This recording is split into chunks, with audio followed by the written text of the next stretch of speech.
বাংলাদেশের রাজনীতিতে কঠিন কিছু একটা ঘটতে চলেছে। শেখ হাসিনার স্বদেশ প্রত্যাবর্তন, শেখ হাসিনার ভাষায় এবং বিএনপির ভাষায় প্রত্যর্পণ। মানে বিএনপি ভারতের কাছে চায় তারা শেখ হাসিনাকে বন্দি বিনিময় চুক্তির আওতায় প্রত্যর্পণ করুক। আর শেখ হাসিনা বা আওয়ামী লীগ চায় তিনি প্রত্যাবর্তন করুক। অর্থাৎ আওয়ামী লীগের ভাষায় যেটি প্রত্যাবর্তন 2.0, সেটি সরকারের ভাষায় মানে বাংলাদেশ বিএনপি নেতৃত্বাধীন সরকারের ভাষায় সেটা হচ্ছে প্রত্যর্পণ। মানে শেখ হাসিনাকে তারা ভারত গ্রেপ্তার করে বিএনপির হাতে তুলে দেবে, মানে সরকারের হাতে তুলে দেবে তারা যেন শেখ হাসিনাকে সানন্দে নেচে নেচে ফাঁসির কাস্টে ঝুলিয়ে আনন্দ উল্লাস করতে পারে। তো কি ভারত দিচ্ছে নাকি? এবং শেখ হাসিনাকে নিয়ে যে ভারত এবং বাংলাদেশের মধ্যে কূটনৈতিক লেভেলে কিরকম খেলা চলছে, আজকে দিনের সবচেয়ে লেটেস্ট ফিটেস্ট খবর হচ্ছে যে ভারতের বিখ্যাত গোয়েন্দা সংস্থা র এর প্রধান পরাগ জৈন হঠাৎ করে ঢাকায়, এবং একই সাথে সচিবালয়ে তারেক রহমানের সাথে তারা মিটিং করছে দীনেশ ত্রিবেদী, মানে পররাষ্ট্রমন্ত্রী খলিলের সাথে, হুমায়ুন কবিরের সাথে, মানে কিছু একটা হচ্ছে।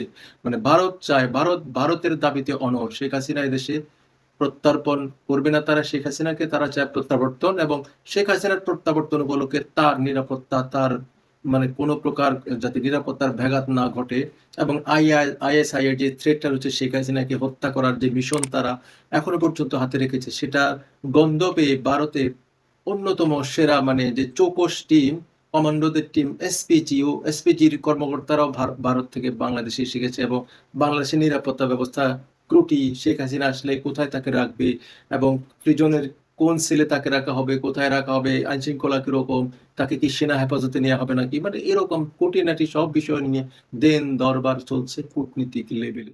কিন্তু বিএনপি সরকার সেটা স্বীকার করছে না। তারা তাদের মানে কথিত স্বরাষ্ট্রমন্ত্রী যে ইউনূসের আমলের যে লোকের পদত্যাগ চেয়েছিল, বিএনপি সরাসরি আমাদের যে বর্তমান স্বরাষ্ট্রমন্ত্রী বলছিল যে কোন আক্কেলে এই লোককে, বিদেশি নাগরিককে বাংলাদেশের মতো একটা জায়গায় আইসা মানে নিরাপত্তা প্রতিষ্ঠা করা হলো। তো সেই লক্ষ্যে আবার বিএনপি ক্ষমতায় এসে দাঁড়িয়ে পররাষ্ট্রমন্ত্রী বানাইলো। মানে কিরকম মুনাফেকি একটা রাজনীতির গন্ধ সেখানে দেখা যাচ্ছে।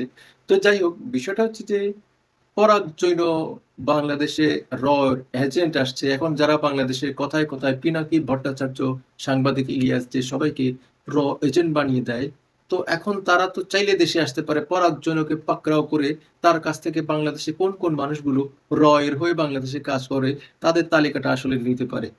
তো যাই হোক, দিন শেষে আসলে দেশে শেখ হাসিনা যে ডিসেম্বরে আসবে এটা আসলে সত্য হিসেবে প্রতিষ্ঠা পাওয়া শুরু করেছে, এবং আমার মনে হয় সরকার ভারতের সাথে দিন দরবার করবে, তলে তলে মানে টেবিলের নিচ দিয়ে লেনদেন করবে, কিন্তু প্রকাশ্যে তারা সেটা আমাদেরকে বলবে না। আমাদেরকে বলবে সংবাদ সম্মেলনে যে আমরা শেখ হাসিনাকে চেয়েছি, আমরা আমাদের দাবিতে অনড়।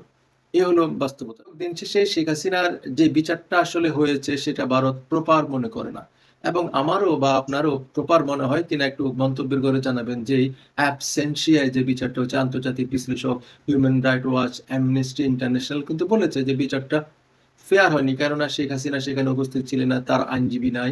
জাতিসংঘের সেই 1400 যে রিপোর্ট, সেই রিপোর্টের উপর ভিত্তি করে এই যে বিচার কার্য পরিচালনা হয়েছে, এই বিচার কার্যের ত্রুটিসমূহ অনলাইনে আলোচনায় সব জায়গায় কিন্তু উঠে আসছে। তো সেই হিসেবে এই যে ট্রাইব্যুনাল কিন্তু জাতিসংঘের কাছে মানে যেই তালিকা ধরে, জাতিসংঘ যেই কাগজ ধরে শেখ হাসিনার বিচার করছে, যে কেউ তাকে প্রত্যক্ষদর্শী হিসেবে গুলি করতে দেখে নাই, অর্ডার করতে দেখে নাই, সেই সাক্ষী কারা?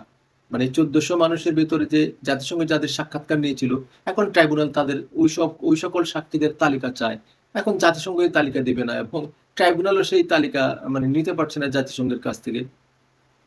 জাতিসংঘ আসলে এরকম একটা ব্যাপারে মানে ঢুকতে চাচ্ছে না, এই বিচারে ঢুকতে চাচ্ছে না, কারণ আর যদি থলের বেড়াল আসলে বেরিয়ে যায়। তো ব্যাপারটা হচ্ছে দেশে যে কিছু একটা কূটনৈতিক লেভেলে ঘটছে, উপরে উপরে আমরা যতই দেখি যে বিরোধিতা লোকদেরকে শান্ত করার জন্য ভারতের চোখে চোখ রেখে কথা বলা, কিন্তু অভ্যন্তরে মানে মানে আড়ালে আবডালে ভারতের সাথে একটা মানে লেনদেন, মানে সবাই ভাগ বাটোয়ারার একটা ব্যাপার আসলে চলছে। পরাগ জৈন ঢাকায় আসার মাধ্যমে যারা এতদিন রর বিরুদ্ধে বিষোদ্গার করতো, ভারতের বিরুদ্ধে বিষোদ্গার করতো কথায় কথা, তো তারা তো এখন চাইতে পারে, আন্দোলন করতে পারে র প্রধানকে কেন গ্রেপ্তার করা হবে না, রর ওই লোককে ধরে চিপায় নিয়ে তার কাছ থেকে যেন তালিকাটা আসলে নিয়ে নেয় কারা কারা বাংলাদেশে র এর হয়ে কাজ করে। যাই হোক, দিন শেষে এটি বাংলাদেশের একটা গরম খবর যে পরাগ জৈন আসছে, দীনেশ ত্রিবেদী আসলো, সার্জিও ঘোষ বাংলাদেশ বাংলাদেশ সফর করে চলে যাওয়ার পরে বাংলাদেশের রাজনীতিতে যে একটা টালমাটাল অবস্থা, সেটা দুই দেশেরই অস্থির সময়ের দুই দেশেরই কর্মকাণ্ড দেখেই বোঝা যাচ্ছে। দিন শেষে ডিসেম্বরই আসলে বলে দেবে যে শেখ হাসিনার কি প্রত্যাবর্তন নাকি প্রত্যর্পণ। তার জন্য আমাদের আর কয়েকটা মাস অপেক্ষায় থাকতে হবে। ভালো থাকবেন সবাই। কে কি ভাবছেন এই ঘটনা নিয়ে মন্তব্যের ঘরে মন্তব্য জানান। চাইলে চ্যানেলটি লাইক, ফলো, কমেন্ট এবং সাবস্ক্রাইব করতে পারেন। আমাকে আপনাদের